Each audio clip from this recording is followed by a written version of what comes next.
Capítulo 7º. Do registro.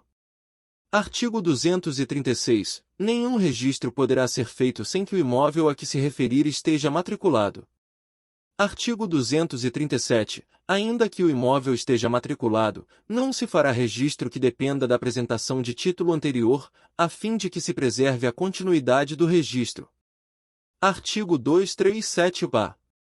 Após o registro do parcelamento do solo, na modalidade loteamento ou na modalidade desmembramento, e da incorporação imobiliária, de condomínio edilício ou de condomínio de lotes, até que tenha sido averbada a conclusão das obras de infraestrutura ou da construção, as averbações e os registros relativos à pessoa do loteador ou do incorporador ou referentes a quaisquer direitos reais, inclusive de garantias, cessões ou demais negócios jurídicos que envolvam o empreendimento e suas unidades, bem como a própria averbação da conclusão do empreendimento, serão realizados na matrícula de origem do imóvel a ele destinado e replicados, sem custo adicional, em cada uma das matrículas recipiendárias dos lotes ou das unidades autônomas eventualmente abertas.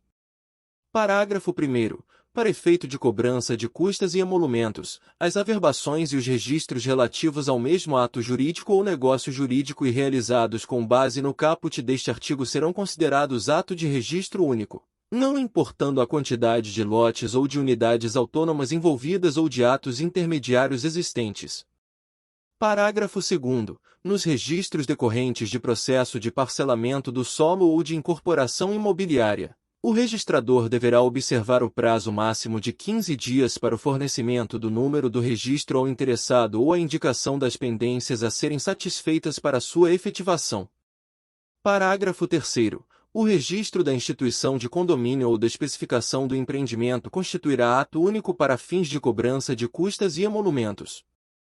Parágrafo 4º. É facultada a abertura de matrícula para cada lote ou fração ideal que corresponderá a determinada unidade autônoma, após o registro do loteamento ou da incorporação imobiliária.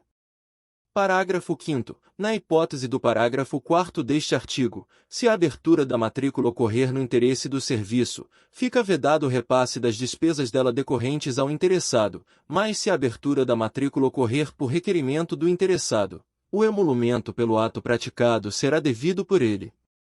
Artigo 238. O registro de hipoteca convencional valerá pelo prazo de 30 anos, fim do qual só será mantido o número anterior se reconstituída por novo título e novo registro. Artigo 239. As penhoras, arrestos e sequestros de imóveis serão registrados depois de pagas as custas do registro pela parte interessada, em cumprimento de mandado ou à vista de certidão do escrivão, de que constem, além dos requisitos exigidos para o registro, os nomes do juiz, do depositário, das partes e a natureza do processo. Parágrafo único. A certidão será lavrada pelo escrivão do feito, com a declaração do fim especial a que se destina, após a entrega, em cartório, do mandado devidamente cumprido. Artigo 240. O registro da penhora faz prova quanto à fraude de qualquer transação posterior. Artigo 241. O registro da anticrese no livro número 2 declarará, também, o prazo, a época do pagamento e a forma de administração. Artigo 242. O contrato de locação, com cláusula expressa de vigência no caso de alienação do imóvel, registrado no livro número 2, consignará também o seu valor, a renda, o prazo, o tempo e o lugar do pagamento, bem como pena convencional. Artigo 243. A matrícula do imóvel promovida pelo titular do domínio direto aproveita ao titular do domínio útil, e vice-versa. Artigo 244. As escrituras antenupciais serão registradas no livro número 3 do cartório do domicílio conjugal, sem prejuízo de sua averbação obrigatória no lugar da situação dos imóveis de propriedade do casal, ou dos que forem sendo adquiridos e sujeitos a regime de bens diverso do comum, com a declaração das respectivas cláusulas, para a ciência de terceiros.